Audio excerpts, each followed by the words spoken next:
good evening, everybody. As I, Nick, Pennsylvania, here as I am always with my good friend Brendan Bond. Good evening, Brendan. Good evening, Nick. Well, before we get started, because you have just another in a long line of really wonderful names, which I know nothing about. We'll get to that. I know everyone's real excited now to hear the reveal of the wonderful name, but we were looking at the last episode 110, which I think was just a really interesting conversation, and it looks like nearly a quarter of all the people that had downloaded the episode through one of the many ways people can listen, but one of the more popular ones, are coming at us from Belgium. And as you said, some of those might be VPNs bumping around, but it's just too large a number to ignore. So we're thinking, maybe we should thank the people of Belgium who are out there listening. And so if you are in Belgium or a neighboring country and you are listening to us, please email us a story of Belgian folklore, either a story or something that we should look up and talk about, because I think it's only fair. We talk about our backyard quite a lot. We do try to get around, so help us out, Belgium. How do people email us, Brendan? You can always email us at theghostfurnacepodcast@gmail.com. All right, and now you brought up a topic. You were first intrigued because of the name. I'm intrigued because of the name. It is a wonderful name. It is maybe a questionable action. Pope Lick. Pope Lick. As in the pontiff of the Roman Catholic Church, and lick, which I'm assuming is not the verb with the tongue, but the noun to a lick comes from Scots-Irish, I believe, and is a common enough term for creek or crick, depending on where you're at in Pennsylvania. But either way, a flowing body of water. A pope lick. I am so curious if you got down to the etymology of this name, but what is this story? Yeah, so this is a story, like you mentioned, Nick, about the Pope Lick monster. And I was first intrigued by just the name. It's like, what in the world is the Pope Lick monster? And it wasn't long where, again, as we all say with these things, you kind of go down a rabbit hole and you end up going in one direction, then another, then back into a third, completely unpredicted direction. So what this Pope Lick monster is it's named after the Pope Lick Creek. So you were correct. There is a creek involved. Where this is in a place where Pope Lick Creek meets a place called Floyd's Fork, so another good sounding creek. And this is in Fisherville, which is right outside of Louisville, Kentucky. So, middle of the country here in the United States. And all of this activity and the stories and everything we're going to be talking about take place around this bridge. And what this is a Norfolk Southern Railway trestle bridge that goes over the Pope Lick Creek right there at the near the confluence. It was built in the late 1800s. It's 792 feet long and 90 feet high. So not a small bridge. We know, especially in our area, we have quite a few large trestle bridges. This is definitely a sizable bridge, no matter where you are. So an imposing structure on the landscape that's been there for quite some time. I was going to say, that's pretty old. We know the Commonwealth of Kentucky, one of the four commonwealths in the nation, was actually part of Pennsylvania, at one point. It wasn't. It was part of Virginia's C-to-C charter, but it's my understanding that a lot of the founders of Kentucky were Virginians that were living in Pennsylvania. It's a complicated thing. I have no reason to bring that up, but I have been really close to this place because, of course, I had to look it up on a map. Yeah. I have been, and you're going to laugh, but I've been to Frankfort. But between Frankfort and Louisville is Shelbyville.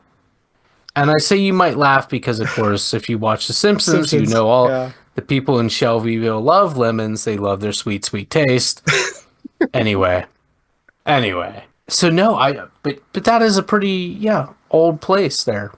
So it's been there for a long time. So like any large imposing structure that's been on the landscape for quite some time, there's probably going to be some stories associated with it. It comes up a lot when you're this comes up a lot when you're searching for just kind of like kind of far out there cryptids or anything that's in like that greater Appalachian, kind of folklore genre. So when I first found this story, immediately I was like, oh, this fits a lot of the, kind of like urban legend tropes that we're used to. And there was a large kind of legend tripping element to this story. So to kind of get into what the story is, before we get to some of the other elements of this tale and kind of what I looked into. So the Pope Lick monster is a humanoid creature. It is a half goat, or some people say half sheep man with a man's top and goat or sheep bottoms. Some people say that he either has like pointed goat's horns or like the curly like ram horns of a sheep. So you see sheep man and goat man kind of used interchangeably over the years when people are talking about this supposed cryptid or creature.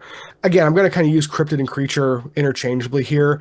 I don't think anyone thinks this is necessarily a breeding population of North American half goat, half man persons that are out there. But so it's this monstrous goat man kind of thing. Some of the other things that it has associated with it is it has some sort of a special siren call, kind of like sea sirens of the Mediterranean, where it lures people onto the bridge, either with this siren call or some say he's able to mimic voices of people that are either in distress or kind of goading people, pun intended, people out onto the bridge, where they either get chased off the bridge, get hit by a train, or he sometimes wields a bloody axe, which is it's a lot, That's the There's a visuals lot are to a lot. take in. Yeah. So there's a lot of options and there's a lot of things that this guy does. As far as the origin stories, everything seems to be just what you kind of expect. The most popular one seems to be a that this person was a circus sideshow performer back in the day, which is almost certainly not true. When it comes to, for those of you who've never looked into it, when it comes to like sideshow performers, there's actually a lot of documentation around a lot of those artists because they were at the time relatively famous and ended up in a lot of newspapers, and there was a lot of documentation for a lot of those folks, even though they were kind of on the fringes of society and in a very vulnerable state. Another is this was a chemist who was working on something for work and somehow transformed himself, almost like the movie The Fly with Jeff Goldblum. Well, Other that people. was the remake. That The was the reason. Oh, original had you're Vincent right. Price. You're Great right. The stuff. original was Vincent Price. Not Good call. arguing with the quality of movie, though, you're talking about. God, The Fly is like if you've never seen The Fly, it is still disturbing to watch because of the practical effects of that film. Help me. Um, oh God, it's awful. It is a gross, gross movie, but great It's performance. awful. It's gross, gross. Great movie. Great movie it is. No, because I mean that's what they're going for. Like so, mission accomplished. But some of the other things that are so again, these are all things like we're used to hearing with these kinds of stories. Some say that he was a deformed hermit, which we just talked with Tim Renner recently about hermits.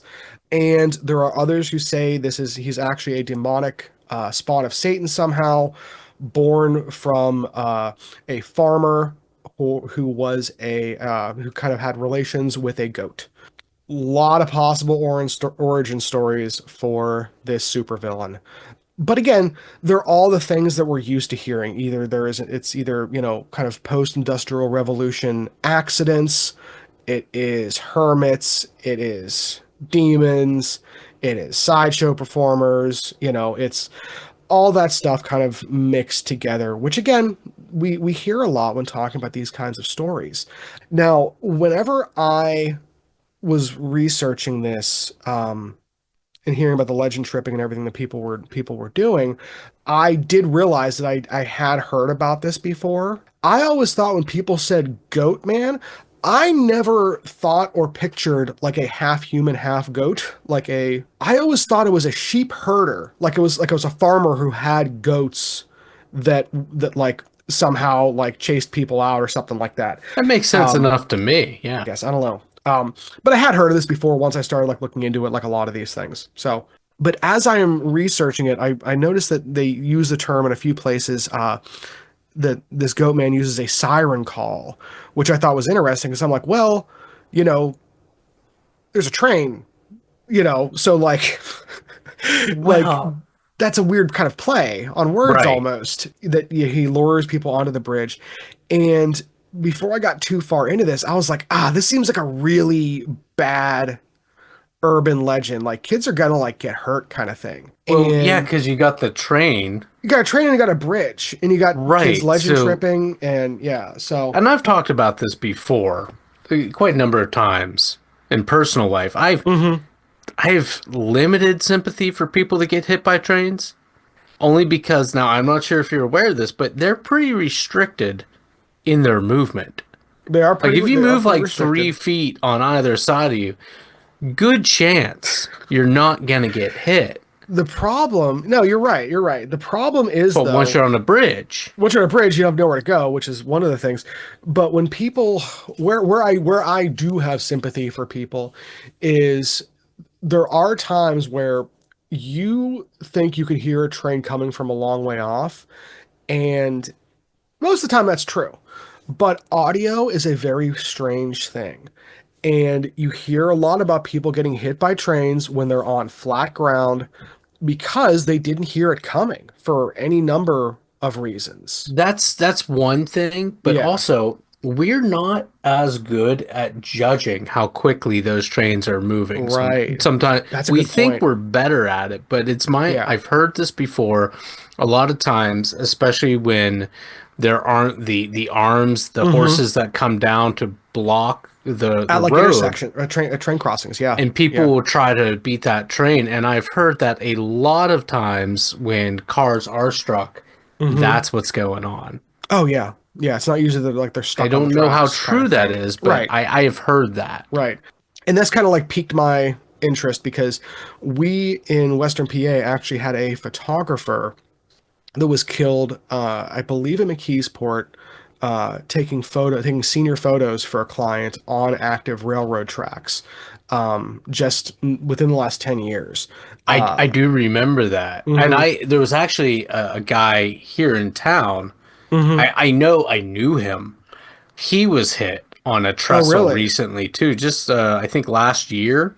Oh, wow. Now, there were other things involved in that which I won't Hmm. get into, Hmm. but yeah. Yeah.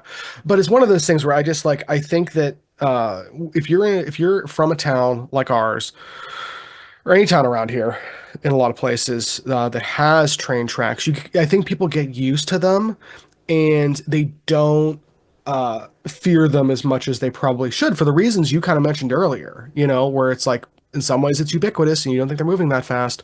But like as someone who spent a long time as a professional photographer, when I see people taking photos or screwing around on railroad tracks, it's like stop. Like don't go on railroad tracks. Just don't do it.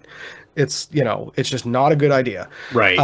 So that kind of like triggered me a little bit when I was reading some of these initial stories about uh, the goat man. And speaking of photography, if or photography in air quotes, if you want to see some really funny computer generated goat man images, like the things that they pass off as photos for this goat man are really like they're funny. They're honestly kind of funny. Um and I'd like to think it's people just kind of like having a good time and making the images, but then you'll see them like goat man image caught on trail camera and it's like Oh that's goodness. it's I so haven't bad. looked this up because Yeah. I have refrained from looking anything Yeah. about this up Yeah. for the sake of this But conversation. But goodness. yeah, but Now, real quick, so mhm. how Goatman, is he hacking people up like a two-bit axe murder, or is he So making you stay on that trestle? well, that's the thing is like when you look at like the stories that people have, it's like a lot of urban legends where no one has a firsthand account of running into this goat man.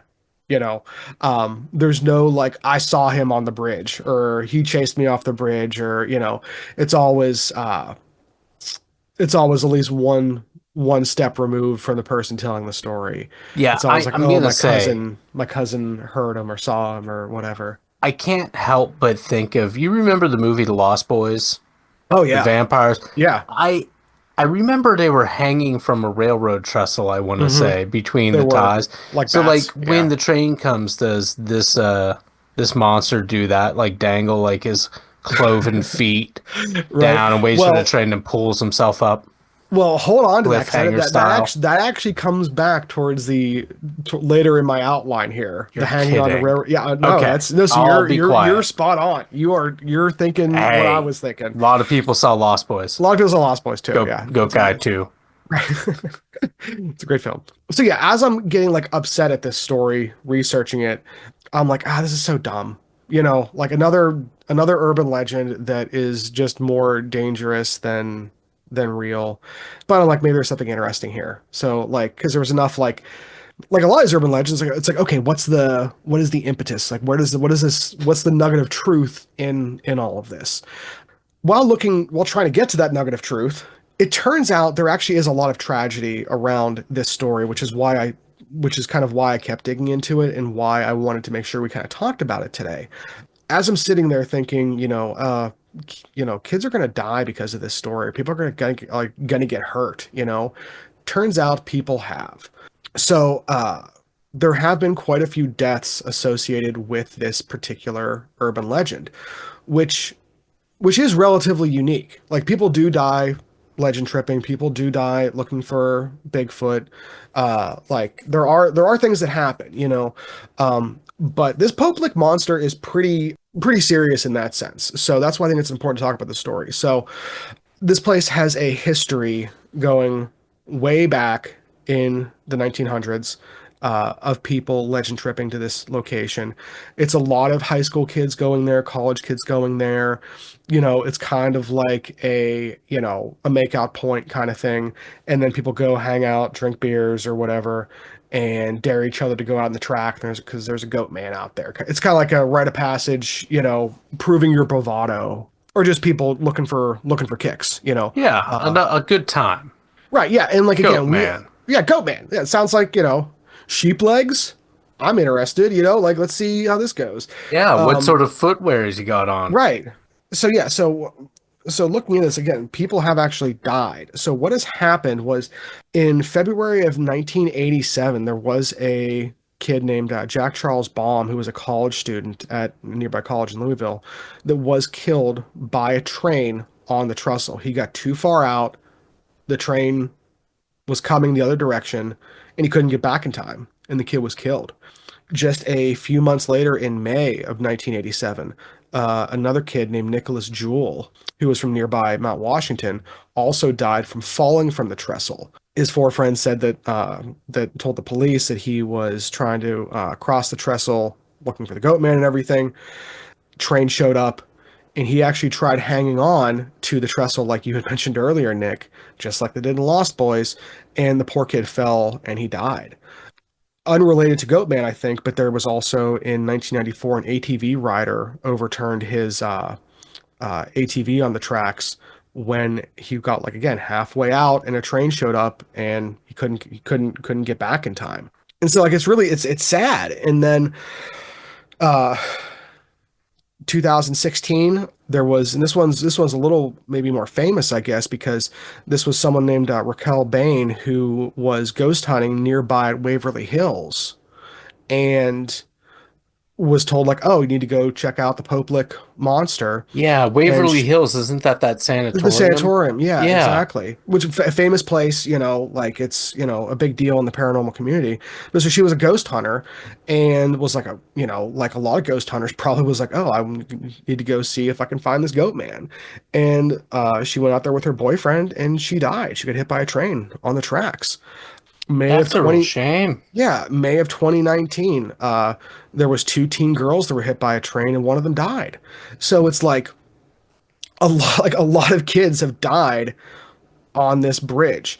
Now, granted, some of those might not all be Goatman. Like it wasn't like they were there specifically for the Goatman, but that's part of the lore of this location and why people go and screw around there. I was gonna say, yeah, It's it's why it's wrapped up. it's more often than not, probably Yeah. why people are on that trestle. Right. Other than if it's like a shortcut, because I know as kids, Hmm. we'll find any shortcut we can. Oh yeah. No, but again, 792 feet long, it is not a shortcut to anywhere, you know? And because it is kind of out in the middle of nowhere. So I found all that information and everything, and I was just like, ah, this is such a shame. This really is kind of like the dark, seedy underbelly of ghost hunting and legend tripping and stuff like that. So that was it's just really sad. It's just sad because it's like you take something that could be a fun, albeit goofy kind of story. I'm like, this is dangerous for people. Like people need to be careful when doing these kinds of things. Like we always say, like, if you see no trespassing signs, don't cross those. Like I'm all for like wander where you will kind of thing, but Yeah. usually those things are there for a good reason, whether Well, and whether you agree with it or not.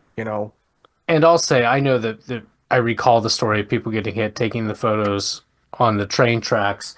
I Hmm. think that could have been easily avoidable. Stay away from bends. That comes quicker than Right. you realize. Make Yeah. sure you got people looking in both directions. Hmm. Be aware. Yeah. And I think you're probably pretty safe. However, I do know that those properties are much more protected than Hmm. people realize. And the train track, Yeah.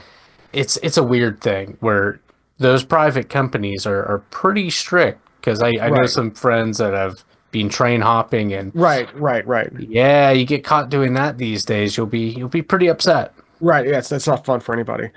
Um, so as I'm looking into these stories and everything, I'm like, I come across again Norfolk Southern, who is never on the right side of history. Um, No. yeah, actually, um, I came across like a statement that they put out in the 80s, and when I was looking at what the statement was about, it was about a movie that came out in 1988 called The Legend of the Pope Lick Monster. And it was by this gentleman named Ron Schildknecht. And I was like, this can't be good. Not good in like the sense of You like mean like quality, this but can't be a good movie? This is an MST3K I was thinking, well, or not only MST3K, but it's just like it seemed exploitive, probably, is what I was thinking. I was like, that seems like a really crappy thing to do. Like you're making money off of something that, isn't again, kids have died. That should be the end of it. So I got very curious about that and found the movie. You can find it on the guy's website, and it's listed a few other places and links to his YouTube and everything. And I was going in ready to be like real judgy about this film. It's only 16 minutes long, so it's a short film. And it's actually is framed as a cautionary tale. And they did have people reading before and after the film saying like, "Hey, don't go on this bridge." sounds like So they won you over. right. No, no, they honestly did. Yeah. Like, cause the movie is basically about these high school kids who, and I mean, honestly, like if you're into like amateur cinema, especially from like the 70s or 80s, it's worth watching just because like the aesthetic of it is just like right up my alley for some of these old films. It's just like, these kids that are just, messing around, drinking beers. There's two of them and one of their lady friends, and they are looking for kicks after a football game and decide to go out to the bridge to look for the Pope Lick monster. And it has them going to the bridge and everything, and just kind of like egging each other on and everything. But then there's these shots that are interspliced with it of the goat man like in the woods. And this one's more of a sheep man. Not I keep saying goat man because that's what everyone else calls it, but this one takes the more sheep aesthetic. And it's kind of, I mean, honestly, it's kind of a cool vibe, like when it comes to amateur Is horror. it better than the AI images you were citing Oh, it's way earlier? better. Yeah, because it's all like practical effects and costumes and stuff. It doesn't look Dig it. good, Right. but it's cool. Like honestly, like, it's like cool looking.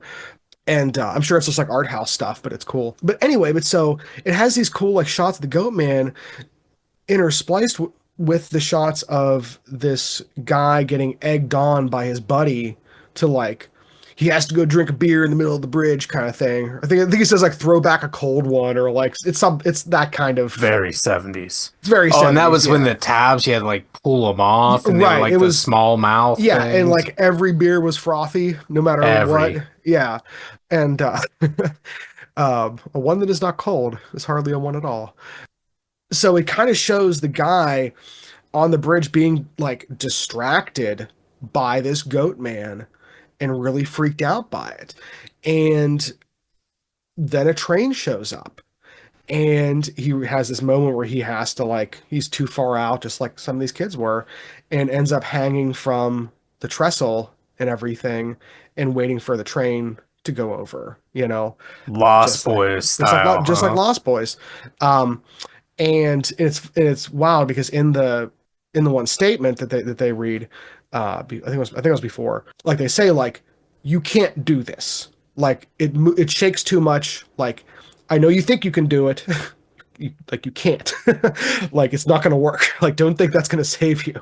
I mean, Um, maybe 9 out of 10 people it won't work, right, but I like my own. No. right, but so again they were very clear like hey this movie shows this, it's not going to work. I know it's this, But so the movie basically is a cautionary tale of like, hey, you're gonna go out there looking for this goat man, and there are some cool shots of like this goat man like distracting this kid from the real danger that is the train.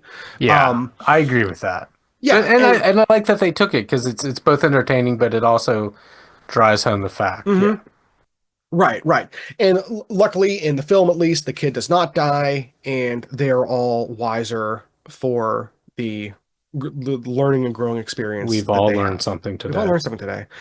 And so again, if you have a safe place where you can watch it, go watch The Legend of the Pope Lick Monster. Why did you say if you have a safe place to watch it? Because I don't want people trying to drive down the road while watching this, like or while sitting in traffic. I okay. Dude, I've seen so many people on their phones recently, like I'll obviously tell you watching what. things while driving, and I'll tell it you what. scares the No heck out of me. argument. Scares me way more than a sheep man. Well, and I agree with you there. I do Yeah. agree with that. I mean, I've said it before. I sit on my porch on nice nights and I play Hmm. the accordion or I play the steel guitar. And Hmm. I'm telling you, I'm so sick. Anytime I read a newspaper article, online, and there's a car wreck or something, they all and it's a young person. They always say, well, they were texting. Man, almost 9 out of 10 cars, almost of Hmm. all ages, drive Hmm. by. I see them holding their phone. Yeah. So don't. It's everybody. It's everybody. Yeah, it's not, absolutely. Absolutely. Yeah. And it just, That drives me nuts. I yeah. agree with you there. Yeah. So that's why, I mean, yeah, I feel like I shouldn't have to say it, but I'm going to say it every time. Just like, just be Yeah. safe. Just be safe, everybody. But I think it is worth watching because I think it is a good example of like a cautionary tale. And it's something that I went in thinking it was going to be exploitive. And my preconceived notion of it was that it was going to be, like I said, both exploitive and, something that led kids to, or and not just kids. I keep saying kids, but really anybody to go somewhere where they shouldn't and put themselves in a dangerous situation, which just generally isn't great and shouldn't be at the expense of filmmaking. So so that was a roller coaster ride of me looking into the Pope Lick monster. And man, like reading the news articles of these poor kids that died and everything, like just it's just real sad because it's like it's so like needless. Well, So I and think it's especially stupid for something that down a few years down the road, you're probably going to be one. I don't know how many people earnestly believe that this is a cor- real thing. correct, I'm sure correct. some people do, and I don't Hmm. know what to think about that. But Right.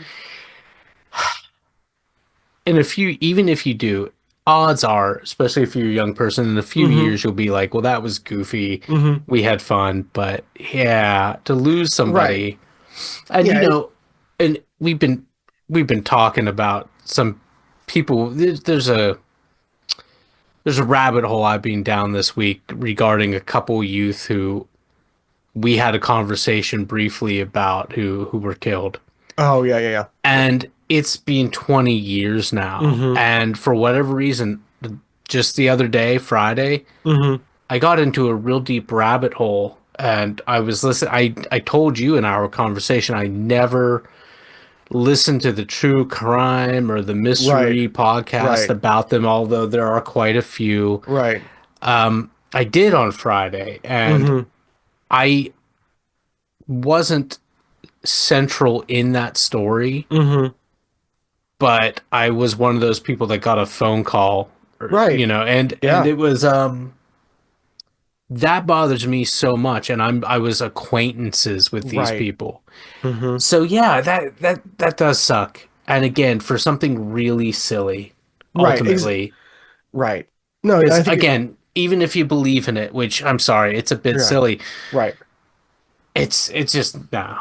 Yeah, that's whenever you're doing anything, you need to you need to be safe. Well, you need to weigh the pros and cons, the Right. risk and reward. And Yeah. frankly, if you're putting yourself on the middle of a long train trestle, Mm-hmm.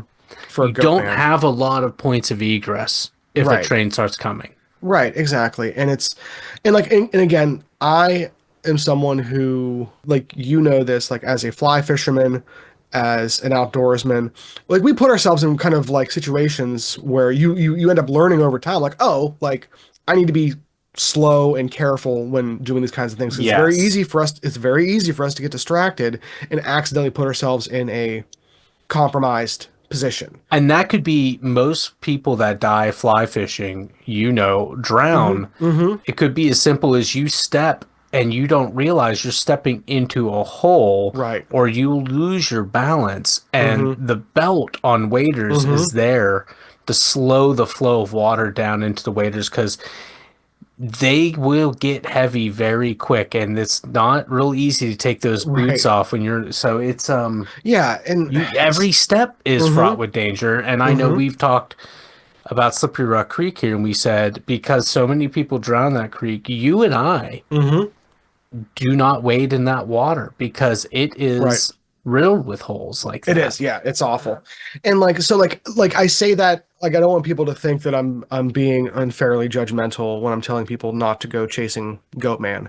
Because I do, like I do take risks too and everything. We all do. Anytime you what's the quote? Like anytime you leave your front door or something like Yeah, well, that, it you doesn't know? even have to go that far. How many Yeah. people die because we have one orifice for breathing and eating, Right. Yeah. and we, Really poor design shower flaw, really does. poor design Yeah, it's flaw. bad design. Yeah, but but I think it's important to talk about this kind of stuff because like people like need to be safe and everything.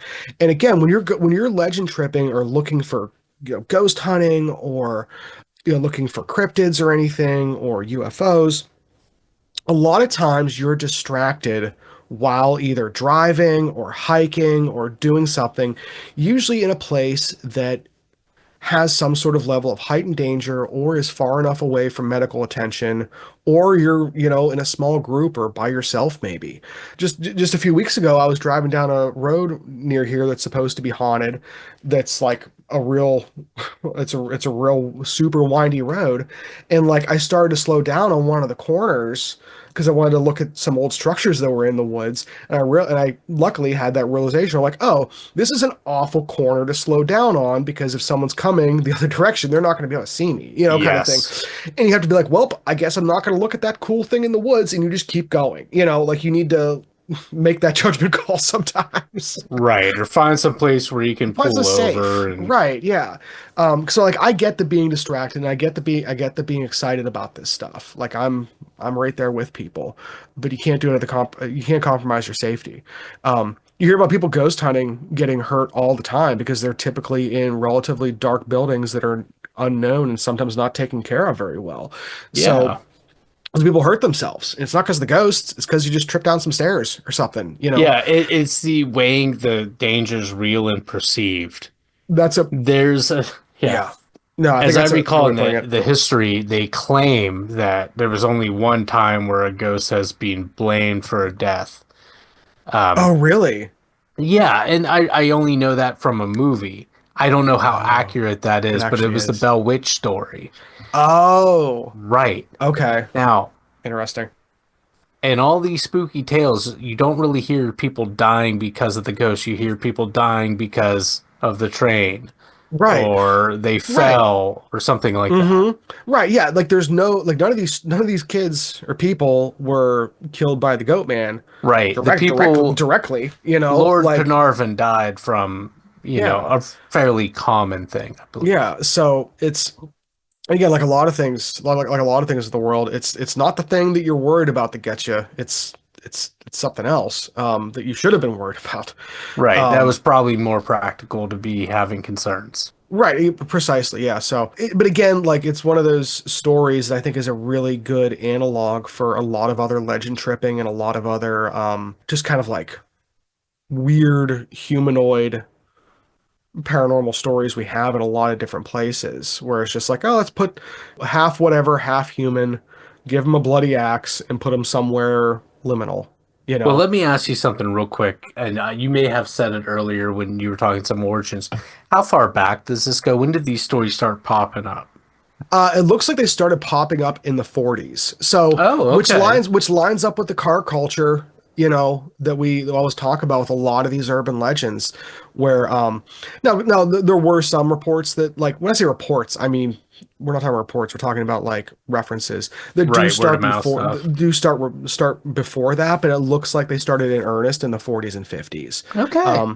So again, which is that's why it's kind of funny where it puts it right in line with a lot of that car culture of the 50s and late 40s where you have kids going places because they have access to transportation and telling these stories to each other and it kind of getting around and growing into things, um, because again, it doesn't seem like there's anybody out there who's like, oh, there is a actual sheep man on that lives under the bridge, it's obviously an urban legend, but I thought it was important to talk about, and I again, like I said, it was kind of a roller coaster for me researching it. So, Well, I would say it's an enjoyable story for the reasons you cite. It's mhm. kind of interesting, but I know what you mean when you say it's important because it really is a vehicle for you to be like, hey, Yeah, and for us to really be like, let's honestly be careful out there. just take care of yourself, take care of the people around you, Hi, and Jerry Springer.